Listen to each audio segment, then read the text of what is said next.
Good afternoon, everybody. Welcome, welcome. Hopefully you had a great day of trading today. I know the markets were, the markets were definitely moving. That one is, that's for sure. Great amount of movement today. Great amount of opportunities today, as long as you stuck to the plan like we always say. But before we jump into the charts, as always, make sure to swing it over to slingshotfutures.com, scroll down, click on the Join the Daily Outlook newsletter. From there, you're going to be able to register for our newsletter email list to be notified every time one of these videos comes out. Along with that, in the email, we talk about a bunch of stuff that we just don't have time to talk about in the live stream, and that's going to be everything from stocks, crypto, options, you name it. If it's in there and moving, it'll show up in the email at some point. So make sure to sign up for that so you don't miss anything important. Along with that, live trading subscription and trial info. This one is where you can click to sign up for a free 3-day trial in the room. Hang out with us for a couple days, ask some questions, get your feet a little bit wet, see how we approach the markets, see how we trade the markets, and just generally a good way to kind of see the inside scoop, if you will, for a couple days. So make sure to sign up for that if you haven't done so already. Now, jumping into the news here, tomorrow's news announcements, the calendar isn't really that full, but the things that are on the calendar are definitely a pretty big deal. Japan holiday tomorrow, Greenery Day. At 8:30 tomorrow, we have the non-farm payrolls and the unemployment rate. Those are huge. That's one news announcement that you really don't want to mess around with. When you're talking about non-farm payrolls and the unemployment rates, those are some of the biggest market-moving announcements that you can get your hands on and watch. And, you know, the general game plan for me when I'm approaching non-farm payrolls or really any big news announcement like that is not necessarily to trade. It's just to not trade. Watch the markets for a little while, sit on hands, let it do its thing, and that way you don't have to deal with a situation of getting underwater really quickly right out of the gates in the morning. You don't want to deal with that. But keep in mind, tomorrow at 8:30, we do have non-farm payrolls for April, forecasted at 189,000. Unemployment rate for April forecasted at 4.0%. The previous was 4.1. At 10 o'clock out of Canada, we have the IB PMI for April, forecasted at 60.2 as well on that list. So make sure to keep an eye out for those. They definitely can move the markets quite a bit. Now, looking at the euro, first of all, the euro had some okay bearish momentum to the downside, a little bit rattling around back and forth, but still, it's a sell everything kind of market, and we had a nice pop up, another corrective phase up. I was looking for price to get up into here so we could sell it, didn't end up making it all the way before turning back down. We are still utilizing the support level down here at 19,940.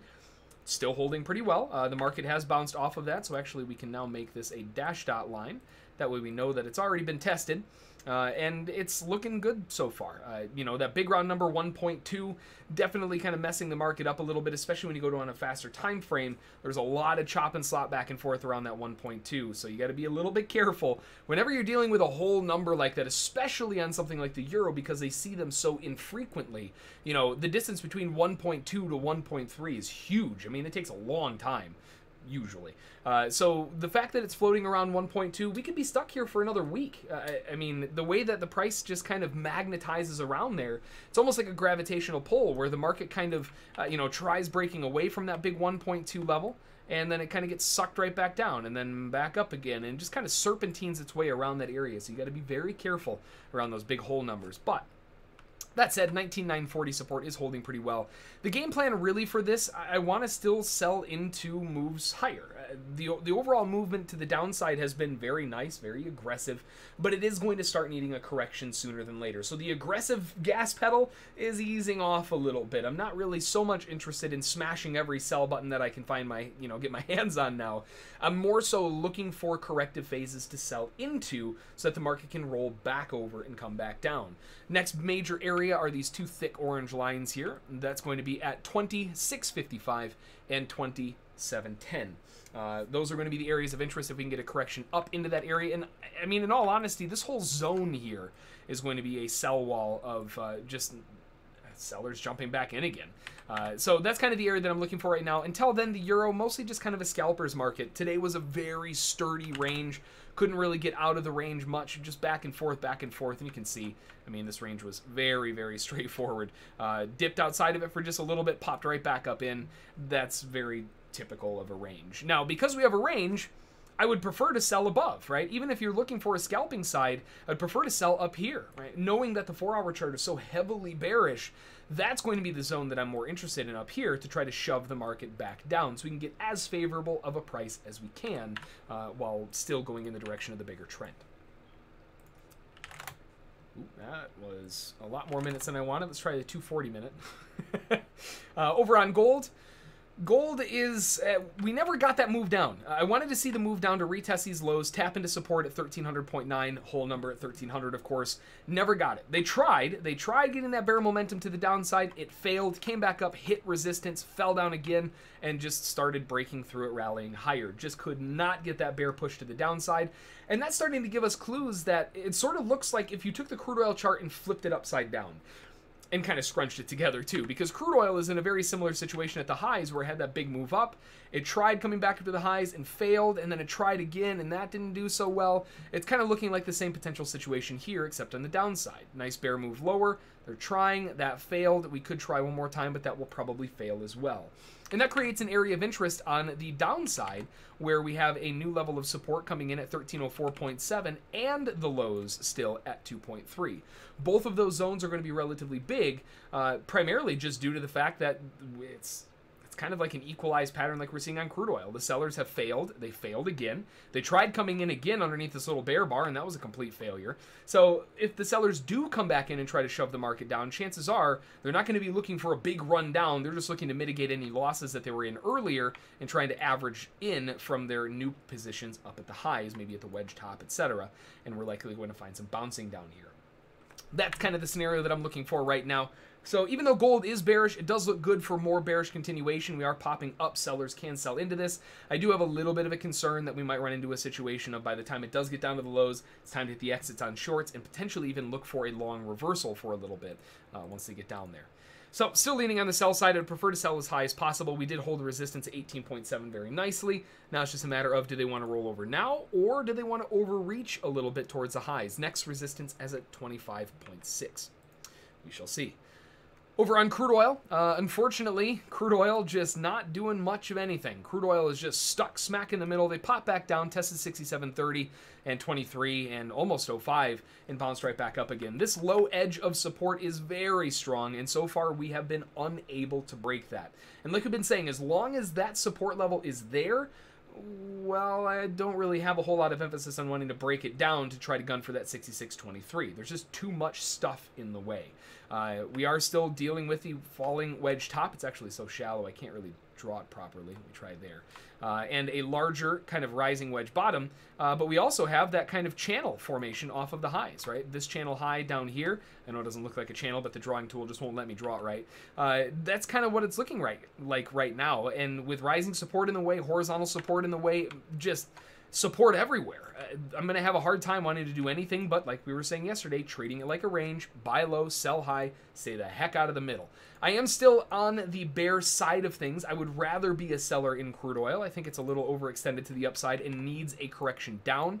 But that said, I wouldn't necessarily mind seeing them pop back up to the range highs and trying to get a test of 70 so we can shove the market back down from there. Everything still looks really good for the downside. It's just every time we get down to the lows, the bears completely give up, and that means that the buyers come back in and try to shove the market back higher again, and we end up with this scenario of just kind of gross at the lows.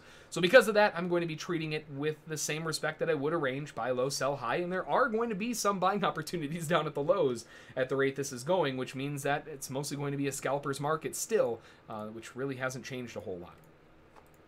We'll have to wait and see if they can give us a little more info. Hopefully we can break out of that going into tomorrow. But, I mean, even the inventories couldn't break out of it. So it's a rough level there at 67.30 if you're trying to sell through it. Over on the S&P, man, oh man, oh man, what a beautiful bounce. The S&P finally had that collapse to the downside. We're still not down to that 2,500 area, but I mean, that again could be months and months away. It's still looking for some downside corrective phases. We were talking yesterday on how we had that big bear drop kind of gunning for the lows. We need to be paying attention to this rising support, and as long as that's in the way, we can't go for the sell side. Well, guess what? We started breaking through that, and sellers were using it as resistance. Look at all those bull bar failures. Just could not get back above that before turning back lower again. Heavy bear reversal to the downside, and at one point, this was a huge bear candle. It has since bounced off of that support we've been talking about for the better part of 2 or 3 weeks now at 25.93. We did get the gap fill at 26.05, so that gap is done. Gap fill is off the table. Technically speaking, 26.07.5 and 26.13.5, they were tested, and the market didn't close underneath it. Now, keep in mind, there's still 45 minutes left in this candle, but as long as we don't close underneath that 13.5 and 7.5, those levels are still viable areas of support. Not to mention, of course, support at 25.93. Lordy, what a bounce there. But for now, I'm going to make these 26.13.5 and 7.5 areas dash dot levels because they haven't been broken. It broke down underneath it, but it's since gone all the way back up again, showing that there is definitely still support there.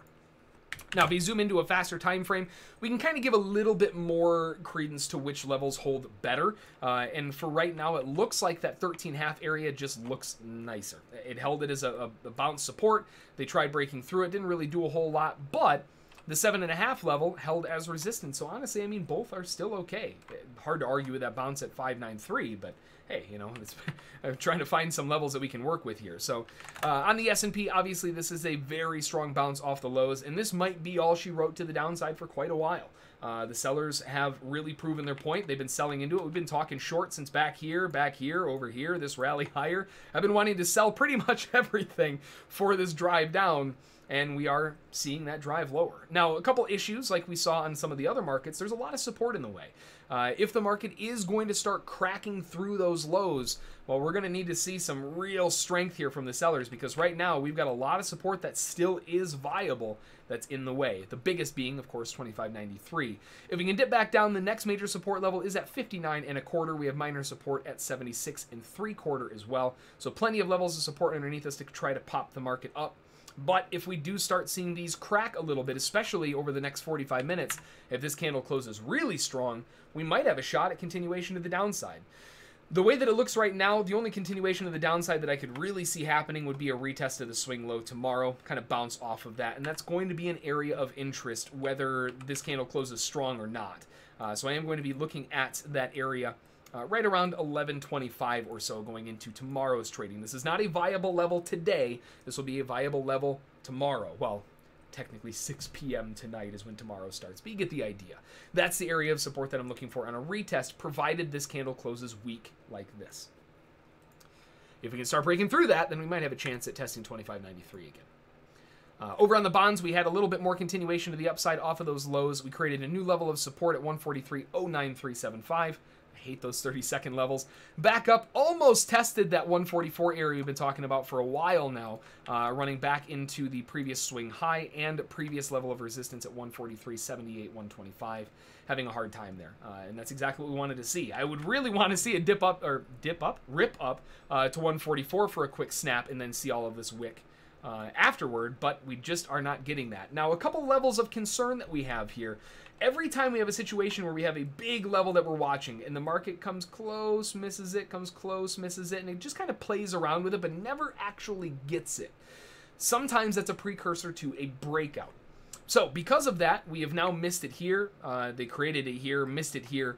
We're not hitting it, and that makes me a little bit nervous that there might be a slight break higher above this top. So instead of 144 even, you know, going a little bit further up wouldn't necessarily hurt my feelings for a slight offset. You know, 144.04 or something like that, just to give us a slightly better look. So 144, trying to find something that's close to that price, 144, yeah, good enough in that area. And again, we always want to make sure that these levels are lining up with something else. I don't just want to offset it and say, good enough, you know, whatever. If we go back historically, we can see that this has been a nice area of support or resistance several times over, so that's going to be the area that I'm watching as well. Now, technically speaking, that support and resistance started off at 144 even, but again, with a potential offset that creates a zone of interest up to, we'll give it to that peak high inside there. That kind of brackets off a large amount of support and resistance. And it just makes a little bit more sense going for that 144.25 area, assuming that this breakout miss created it there. Could be looking for a little bit more juice to the upside. So everything stays the same, looking for the same context, looking to sell at the highs, just looking to do it with a slightly larger offset this time around because of all of the misses. Otherwise, looking pretty good though. In terms of these stocks, of course, let's take a look at some of these stock markets that we've got going on for today. I've been keeping an eye on Square, getting some decent movement here on Square. But some of our favorites, of course, Twitter, TWTR, still having a little bit of a hard time. You know, we're just stuck. This is the same problem that's been going on for a very long time. Major level of support and resistance all inside of here. We're back above it. Giving credit to the buyers are not allowing it to get back underneath these lows. And every time it tries to dip down, it gets popped right back up again. So down at these lows around 29, we'll say 29.60, does tend to be very strong. They're just not giving it up. Every time it comes down, it gets popped right back up. The problem is when it gets back to the highs, everybody disappears. There's no buyer follow through. We've seen that for quite a while now. This big bull bar, no follow through. Inside bar, no follow through. No follow through. No follow through. Little bit of follow through. This one finally had some, but not before it pulled back on itself. We're not getting that breakout movement. So bad follow through, but it did. No follow through.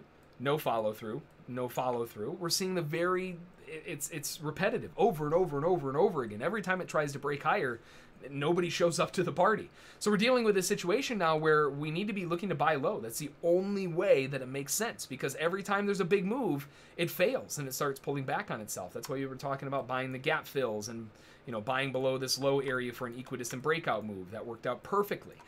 That's what we need to be doing right now on Twitter. We're just not getting that follow through to the upside. So if you're not buying on the dip, you're doing it wrong right now on Twitter. It still looks good. They're still holding the highs. I would like to see a little more continuation to the upside. Primary objective towards the highs is going to be at 34 now, slightly narrowing it in a little bit just given the back and forth that we're seeing. But around 34 is the upside objective for Twitter. Just a slight adjustment.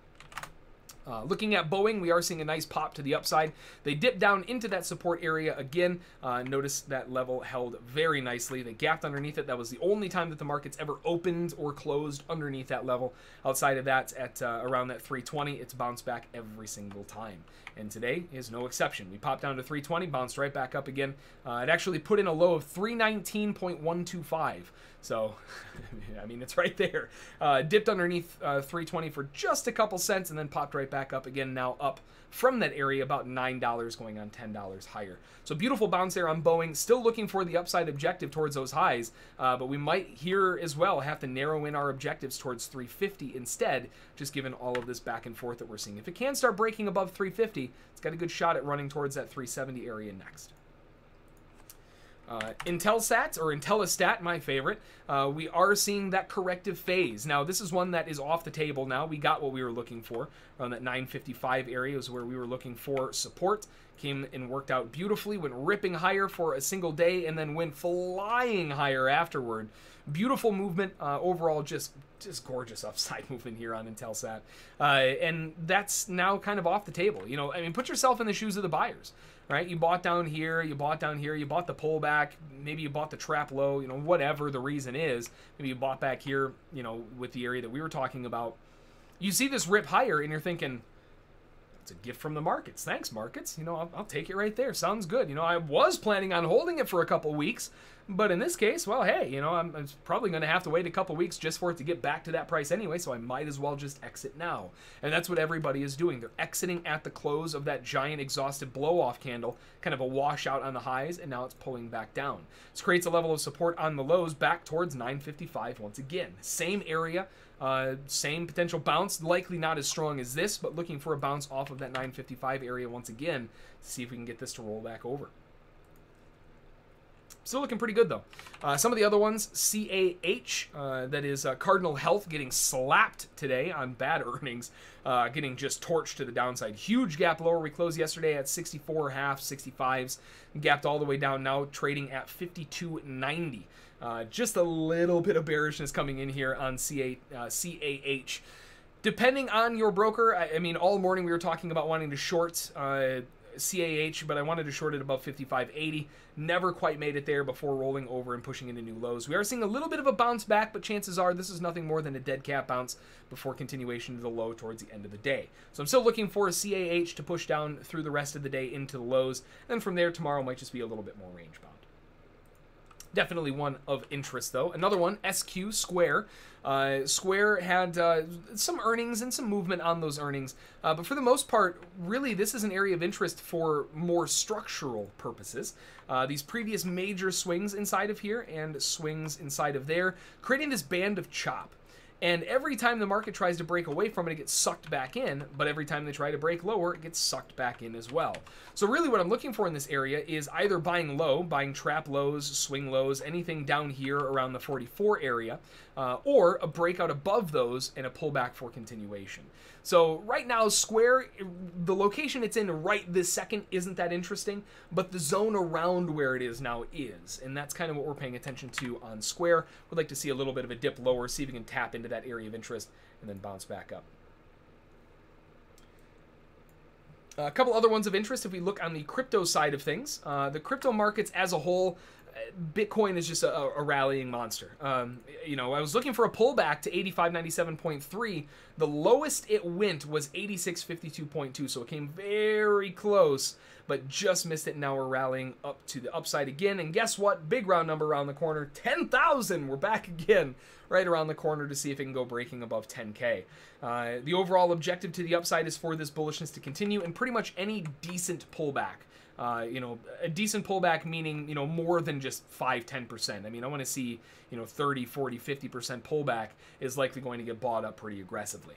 We are breaking above the moving average cluster. We are breaking above previous swing highs. They're beginning to try to show signs of a trend reversal. Not enough proof yet, but we're getting close. Now, that said, I'm pretty much a perma bull when it comes to Bitcoin, but I do want to buy those dips, and so far we haven't had them. Looking for a pullback to at least 85.97.3. Again, still waiting. Hasn't hit. Over on Ethereum, Ethereum ripping higher. Beautiful movement to the upside, breaking out here. So this is another one that I wanted to buy a quick pullback. I was looking to buy down at 625s or so the first time around. That was back here. That worked out beautifully to the upside. But I wanted more. You know, a half full boat or a quarter full boat or something like that. Just, I mean, it's nice, but I prefer more. So I am looking for another pullback at some point. This is another one of those situations where as long as it's maintaining this bull channel, it's still all hands on deck to the upside. But once we start breaking this, that's when we could start seeing that 30-40% pullback from the highs that it makes, wherever those highs happen to be. And then we can start looking for more continuation to the upside. Of course, big round number at 1,000 is not too far away now. Definitely have some work to do, about 250 bucks more to go. But 1,000 is around the corner, and that does kind of line up pretty well with Bitcoin moving into 10K. And if we look, one thing that I always like to keep as a comparison is looking between the difference of Ethereum versus Bitcoin. This is the correlative type of nature, and we can see that 0.08.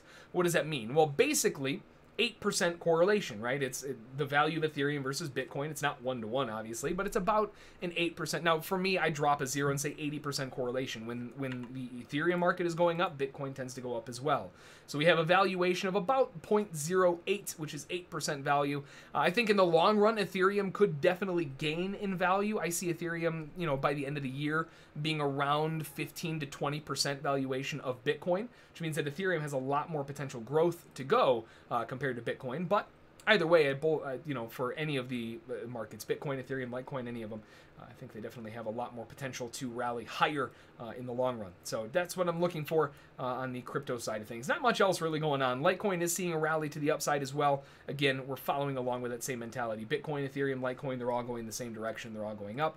Litecoin's a little bit looser on that strong bull channel. Bitcoin, really obvious bull channel. Ethereum, really obvious bull channel. Litecoin, not as much. So just play it a little bit safe when you're looking at those. But aside from that, you know, that's going to do it. So feel free to type in any markets you want me to take a look at for you. Otherwise, we will wrap it up. Really good day of trading today. Man alive. I love these kinds of days. These are my favorites. When things are moving is what I'm referring to. When things are moving. That's when the opportunity really strikes. I like it.